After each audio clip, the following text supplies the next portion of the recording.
Doctor Sudhanshu Trivedi 20 minutes. माननीय सभापति महोदय, आज जब इस राष्ट्रीय राजधानी क्षेत्र विधेयक के ऊपर मैं समर्थन करने के लिए खड़ा हुआ हूं, तो पहले मैंने विपक्ष के विद्वान वक्ता महोदय का वक्तव्य सुना तो मुझे विचित्रता का अनुभव हुआ और संपूर्ण विपक्ष को देखकर विस्मय हो रहा है।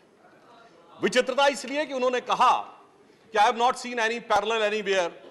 तो मैं भी कहना चाहता हूं, ये पहली बार ऐसा हो रहा है कि किसी देश की राष्ट्रीय राजधानी में उस देश की केंद्र सरकार की शक्तियां, उससे अधिक शक्तियां किसी और की होनी चाहिए। मेरे विचार से दुनिया में ऐसा कोई दूसरा उदाहरण देखने को नहीं मिलेगा। So I support what Abhishek Manu Singhvi ji has said, I am unable to find parallel anywhere in the world. दूसरा विषय जो मैंने कहा कि विस्मय का अनुभव क्यों हो रहा है, अभी देखिए उन्होंने 2 बार सुपर सीएम प्रयोग किया कॉन्स्टिट्यूशनल पद पर बैठे हुए व्यक्ति के लिए, मगर महोदय इस देश ने बगैर संवैधानिक पद पर बैठे हुए सुपर पीएम 10 साल तक देखा है। और मैं ये कह रहा हूं कि अभी मैंने कितना सुंदर सामंजस्य देखा कि उन्होंने कहा कि समय कम हो रहा है, तो आम आदमी पार्टी वालों ने कहा हम भी समय देने को तैयार हैं। सारे विपक्ष को देख के विस्मय होता है कि कांग्रेस पार्टी, जिसका कि 3 राज्यों में स्थिति यह रही कि गुजरात में वोट हाफ कर दिया। बिल्कुल बता रहे हैं, सुनिए तो, अरे सुनिए तो, बता रहे हैं। सॉरी, गुजरात मेंबर्स का vote one second. Dr. Abhishek Singhvi was heard in rapt attention. This is the decorum of the house. No. Yes, I am coming to that, sir. Let me do not get into disruptive mode. Dr. तो मैं कहना चाहता हूं कि ये लोग किस तरीके से आए हैं साथ में।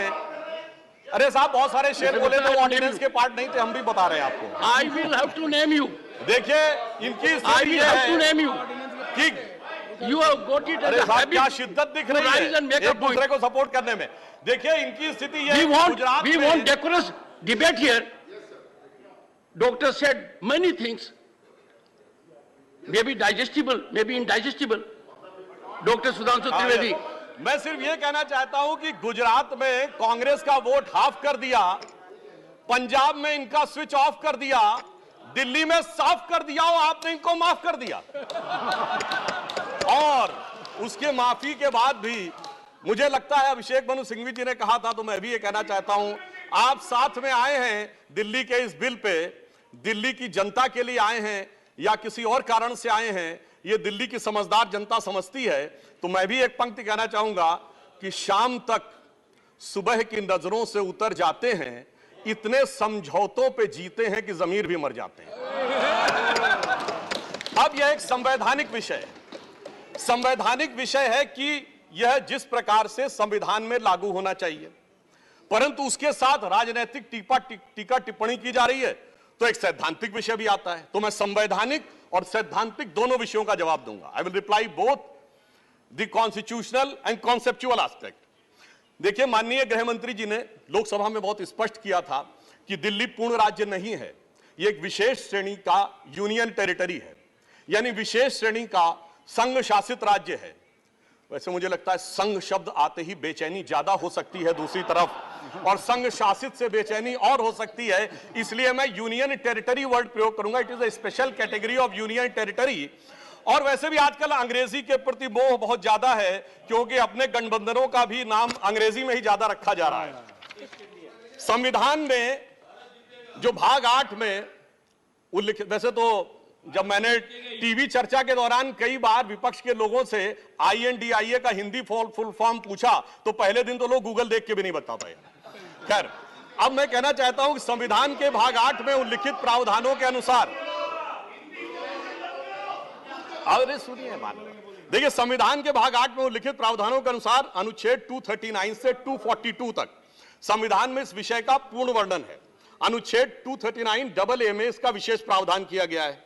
यदि उसके क्लॉज को 239AA3B को देखें तो संसद को दिल्ली संघ राज्य यूनियन टेरिटरी से संबंधित किसी भी विषय पर कानून बनाने का पूरा अधिकार है। इसमें किसी भी प्रकार का कोई संशय नहीं है।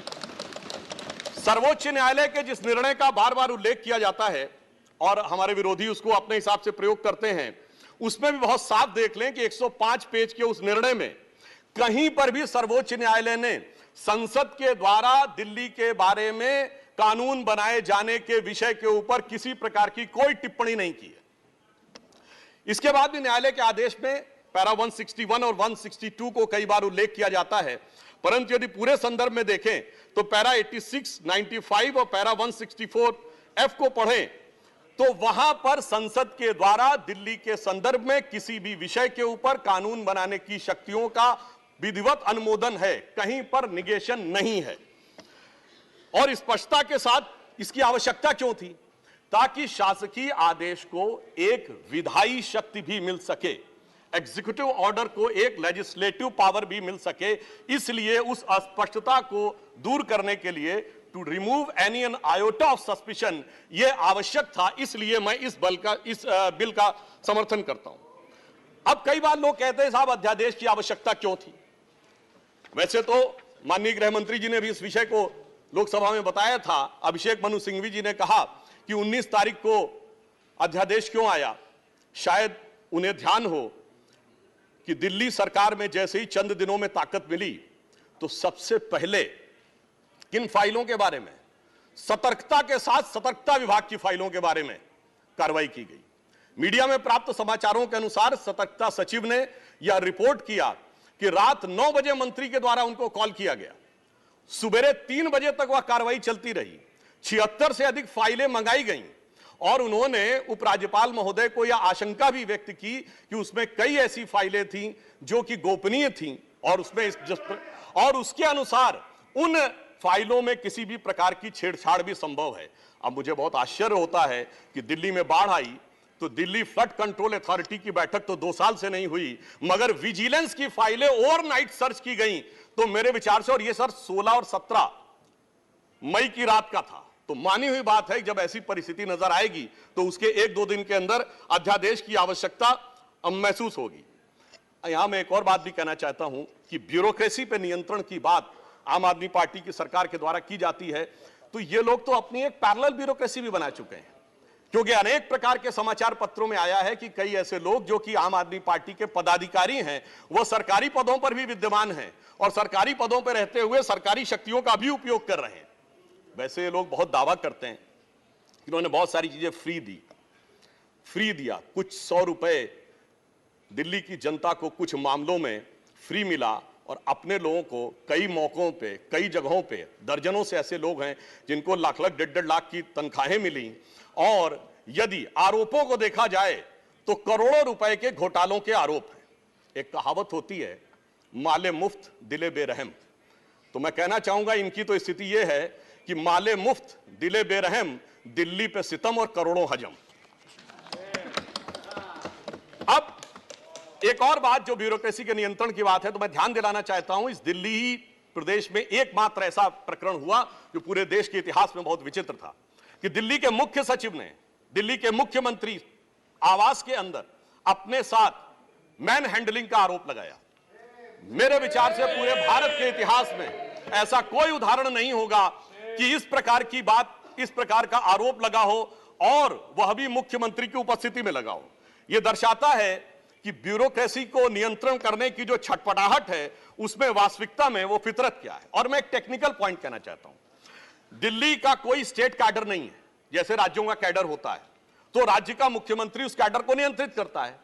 जो आईएएस और आईपीएस अधिकारी होते हुए यूनियन टेरिटरी कैडर में आते हैं, जब वो सारे राज्यों में, सारी केंद्र शासित राज्यों में उनका स्थानांतरण हो सकता है, तो मैं आपके माध्यम से विपक्ष से पूछना चाहता हूं कि यदि दिल्ली के एक अधिकारी का ट्रांसफर गोवा होना है और दिल्ली के सीएम की उस पर एब्सोल्यूट अथॉरिटी होगी तो यह कैसे संभव हो सकता है?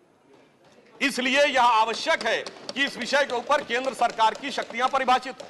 अब एक दूसरी बात भी है, दिल्ली में स्टेट कैडर भी नहीं है, यानी जैसे स्टेट पब्लिक सर्विस कमीशन होता है और राज्य के कैडर होते हैं, तो यहां भी दानिक्स कैडर है।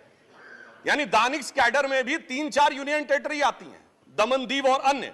अब दानिश कैडर के एक अधिकारी की जरूरत यदि अंडमान में या दमनदीव में भी होगी और दिल्ली का मुख्यमंत्री यह तय करेगा, तो क्या यह संवैधानिक दृष्टि से उचित है? इसलिए मैं कहना चाहता हूं कि माननीय गृह मंत्री जी ने जो यह विषय रखा है वो पूरी तरीके से उचित है। अब दुरुपयोग की बात में मैं एक और बात कहना चाहता हूं, इनकी वास्तविक मंशा क्या थी। दिल्ली में एक जनरल फाइनेंशियल रूल 2019 है जो ये कहता है कि 10 करोड़ रुपए से अधिक का अगर किसी भी प्रकार का व्यय होगा तो वह मंत्री की शक्ति से बाहर होगा और वह एलजी के पास जाएगा। महोदय, इनके मुख्यमंत्री जी का जो मकान या वजीर आला का अजीमुशान महल बनाने के लिए जो बिल बने साहब, वो पूरे उसके एक साथ नहीं बने।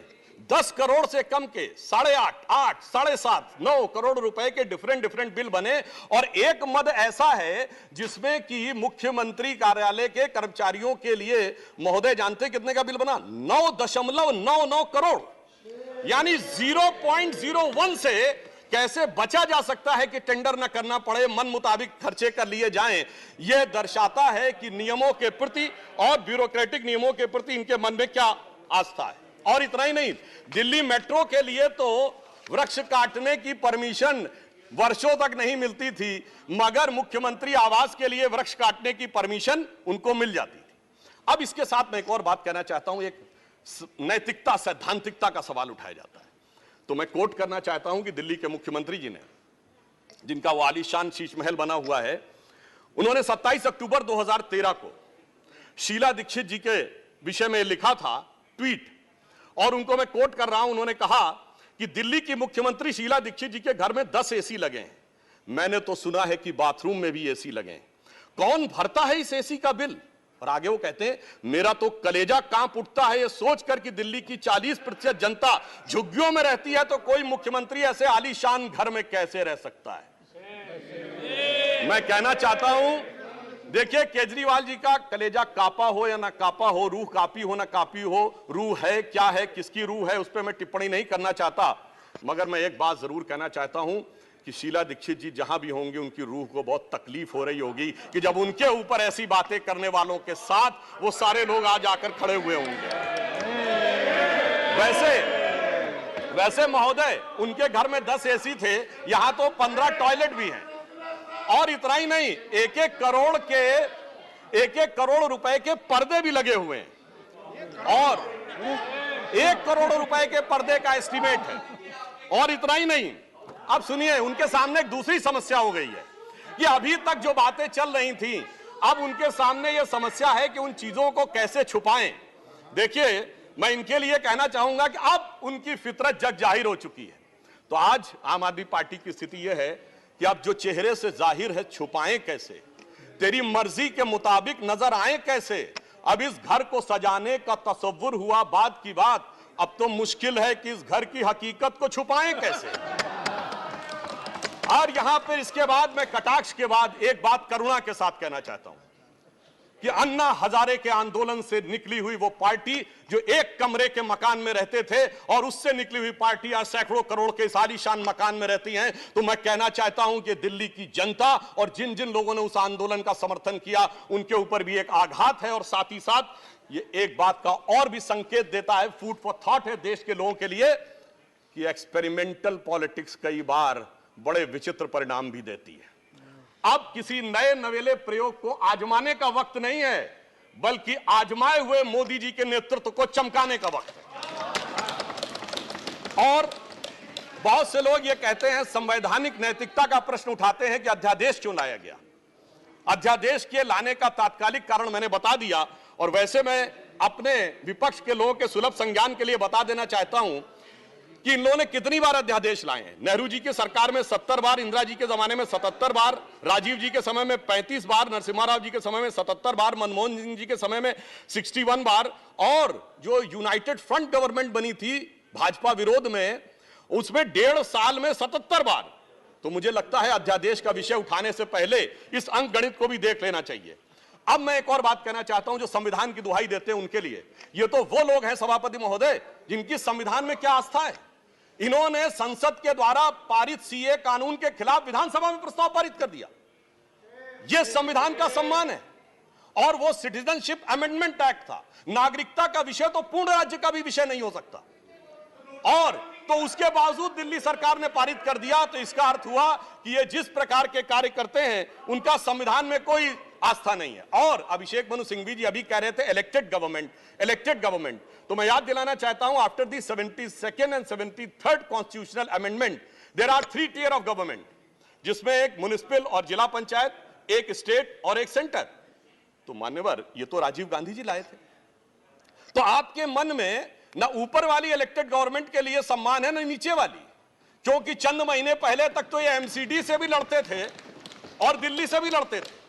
तो जब आप कॉन्स्टिट्यूशनल वैलिडिटी की बात करें तो मेरे विचार से तीनों गवर्नमेंट की बात होनी चाहिए, और केंद्र सरकार के संबंध में केंद्र से अधिक संवैधानिक शक्ति इलेक्टेड गवर्नमेंट में इस विषय के ऊपर किसी और की नहीं हो सकती।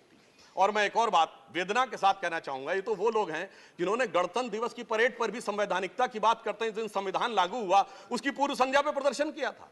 महोदय, मैं बताना चाहता हूं कि जिस समय इमरजेंसी लगी थी तब भी हमने कभी 15 अगस्त और 26 जनवरी के दिन राजनीति करने का प्रयास नहीं किया। तो वो लोग जब संवैधानिकता की दुहाई देते हैं तो बहुत आश्चर्य लगता है। और जब बार बार यह स्पष्ट किया जा चुका है कि फुल स्टेट नहीं है महोदय, मगर ये फुल स्टेट से भी संतुष्ट होने वाले नहीं है, इन्हें तो सुपर स्टेट चाहिए।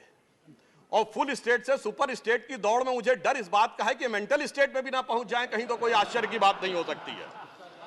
और यह बात इसलिए कह सकते हैं कि 49 दिनों की वो सरकार, जब कांग्रेस पार्टी ने इनकी पालकी ढोकर सत्ता की दहलीज पहली बार पार कराई थी, उसके द्वारा अगर आप पारित इनका लोकपाल विधेयक देख लें तो उसमें संसद और सुप्रीम कोर्ट और जाने क्या क्या सारी चीजों को एक में मिला लिया गया था। और मैं एक बात और कहना चाहता हूं, ये तो वो पार्टी देश का संविधान छोड़िए, अपनी पार्टी के संविधान में आस्था नहीं रखती। जब आम आदमी पार्टी बनी थी तो उसके संविधान में व्यवस्था थी कि उनका अध्यक्ष या संयोजक 3 वर्ष के लिए होगा और अधिकतम 2 बार होगा। मगर जो मीडिया में प्राप्त समाचारों के अनुसार 3 साल पहले उन्होंने वो संविधान में चेंज कर दिया, यानी अब जीवन पर्यंत या अपनी इच्छा के प्रसाद पर्यंत केजरीवाल जी इस विषय के ऊपर रह सकते हैं। तो मैंने इसलिए कहा ना, अपने संविधान के बारे में बात करिए। और मैं ये भी कहना चाहता हूं कि इन्होंने अपनी कार्यकारिणी में ऐसे भी प्रस्ताव पारित किए हैं संविधान के संदर्भ में कि साहब इनके यहां परिवार के भी कितने लोग काम कर सकते हैं, जो मेरे विचार से बड़ी बड़ी परिवार वाली पार्टियों ने भी कभी अपने पार्टी के प्रस्तावों में इन प्रस्तावों को नहीं पारित किया होगा। और मैं ये भी कहना चाहता हूं कि बहुत आश्चर्य लगता था कि जब ये इंडिया अगेंस्ट करप्शन के स्वरूप से आगे बढ़े थे, तब एक ही पंक्ति में बता देना चाहता हूं, क्योंकि जब आप इसकी बात करते तो क्या क्या नहीं था, कहां से बात शुरू हुई थी, हम राजनीति में नहीं आएंगे, फिर कसम खाते कांग्रेस का साथ नहीं लेंगे, फिर उसके बाद बंगला नहीं लेंगे, फिर शपथ खाते गाड़ी नहीं लेंगे, फिर शपथ खाते सुरक्षा नहीं लेंगे। और आज स्थिति यह है, मैं सिर्फ यह कहना चाहता हूं कि जितनी बातें ये कहते थे वो सारी चीजें आवश्यक हैं, मगर यह दर्शाता है, क्योंकि मैं किसी की सुरक्षा के प्रति खिलवाड़ करने की बात नहीं करता, पंजाब जैसा राज्य संवेदनशील है, वहां के मुख्यमंत्री के पास सुरक्षा होनी चाहिए। परंतु मैं सिर्फ यह कहना चाहता हूं कि यह इस बात में जो कहना चाहते हैं कि इन्होंने कितना बदलाव किया है मान्यवर, इसलिए कभी कभी इनके 10 वर्ष के अंदर चरित्र में इतना बदलाव, ये कहते सबसे जल्दी सत्ता में आए। महोदय, मैं कहना चाहता हूं भारतीय जनता पार्टी और जनसंघ, हम 1951 बने, हमने 72 साल में कभी कांग्रेस से समझौता नहीं किया, इन्होंने 72 दिन में समझौता किया, तब ये सत्ता में आए। और इसलिए आज दिल्ली की जनता अपने को ठगा हुआ महसूस करती है। और शायद दिल्ली के लोग ये कह रहे होंगे कि मैं समझता था वो कितने मासूम थे, क्या से क्या हो गए देखते देखते, जिनको पत्थर से हमने बनाया सनम वो खुदा हो गए देखते देखते। और मैं एक और बात भी कहना चाहता हूं संक्षेप में, मेरे विचार से इनको अध्यादेश पढ़ना चाहिए, संविधान पढ़ना चाहिए और दिल्ली का अधिनियम पढ़ना चाहिए, क्योंकि अपने को कहते हैं सबसे पढ़े लिखे मुख्यमंत्री। तो मैं ये भी बताना चाहता हूं कि ये सबसे पढ़े लिखे मुख्यमंत्री जो अपने को सबसे हाई क्वालिफिकेशन का नाज रखते हैं, 2-3 उदाहरण उनके ही बता देना चाहता हूं। जिस समय कोविड की वेव चरम के ऊपर थी, तब इन्होंने क्या कहा, इन्होंने कहा कोविड वैक्सीन का फार्मूला सारी कंपनियों को क्यों नहीं दे दिया जाता। मान्यवर, कोविड वैक्सीन तो छोड़िए, पैरासिटामोल जैसी जो दवा भी अमेरिका ने उस समय हमसे मंगाई थी। अब कोई पढ़ा लिखा व्यक्ति ये कह सकता है कि वो चूरन की तरह फार्मूला सबको दे दिया जाए? तो कभी कहते हैं कि यूट्यूब के ऊपर फिल्म क्यों नहीं लाद दी जाती है? अरे भाई, वो सरकार का अधिकार का क्षेत्र नहीं है। और फिर इतना ही नहीं, सिंगापुर में इनको बुलाया, इनविटेशन आता मेयर्स कॉन्फ्रेंस का, तो मुख्यमंत्री होते हुए जाना चाहते हैं। तो मेरे विचार से कम इनको थोड़ा पढ़ना लिखना चाहिए। और एक पढ़ने लिखने पे एक तथ्य मैं जरूर बताना चाहूंगा। जब न्यूयॉर्क टाइम्स अखबार में इनकी तारीफ निकली थी तो इनके मुंह से निकल गया था कि दुनिया का सबसे बड़ा अखबार, और उसमें इतनी तारीफ निकलवाना आसान नहीं है। वैसे निकलवाना शब्द निकल गया था, मगर मैं पढ़े लिखे मुख्यमंत्री को यह भी बताना चाहता हूं महोदय कि न्यूयॉर्क टाइम्स दुनिया का सबसे बड़ा अखबार नहीं है। वो है यमुनी शिंबुन, जापान का। अमेरिका का भी सबसे बड़ा अखबार वो नहीं है, वो यूएसए टुडे। और इतना ये समझिए, इतना ही नहीं, भारत का times of India, Dainik Bhaskar, और वो भी उनसे अधिक है। तो मैं सिर्फ ये बताता हूं, अरे भाई, जिस अखबार का नाम लेते हैं कम से कम उनको तो पढ़ लेना चाहिए था। मैं आपको अधिक समय न लेते हुए मैं सिर्फ ये कहना चाह रहा हूं महोदय कि इनको न पढ़ाई से मतलब है, इन्हें न पढ़ाई से मतलब है, न लिखाई से मतलब है, इन्हें तो बस कमाई से मतलब है, और वो भी ऊपर वाली कमाई से। और अंत में मैं कहना चाहता हूं सर, अंत में एक लाइन और कहना चाहता हूं कि आज सब लोग मिले, आम आदमी पार्टी और कांग्रेस एक साथ मिले, भारत की सबसे पुरानी पार्टी, पुरानी धुरानी पार्टी, नई पार्टी, नई नवेली पार्टी, अजब अलबेली पार्टी, सब मिलकर एक हो गए। मगर प्राप्त क्या किया? दोनों ने सिद्धांतों से समझौता किया, और कांग्रेस ने भी इतना सयाना दांव चला कि इन्होंने अगर उनका हाथ पकड़ के दिल्ली अध्यादेश पर समर्थन लिया हो तो अविश्वास प्रस्ताव ले आए, लीड उनको मिल गई। तो इसलिए मैं कहना चाहता हूं अंत में कि इन लोगों को आखिर में क्या प्राप्त हुआ, ये पंक्ति कह के समाप्त करता हूं कि इनको विधेयक भी नहीं मिला और सम्मान भी नहीं मिला, यानी इज्जत भी गई, बात भी नहीं मिली। तो एक पंक्ति कहता हूं, न तुम ही मिले, आप लोगों के लिए लागू है, न तुम ही मिले, न मयस्सर तुम्हारी दीद हुई, दीद मतलब साइट, न तुम ही मिले, न मयस्सर तुम्हारी दीद हुई, तुम ही कहो ये मुहर्रम हुई कि ईद हुई। सुखेंदु शेखर रे, श्री सुखेंदु शेखर।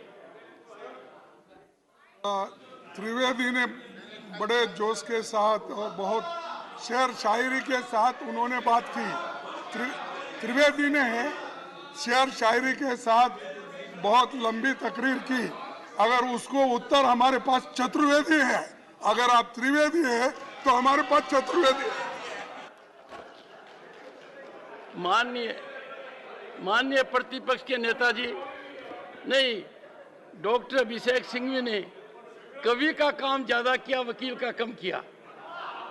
कितना कवि का काम आपने किया। श्री सुखेंदु शेखर रे, 9 minutes. I am not going to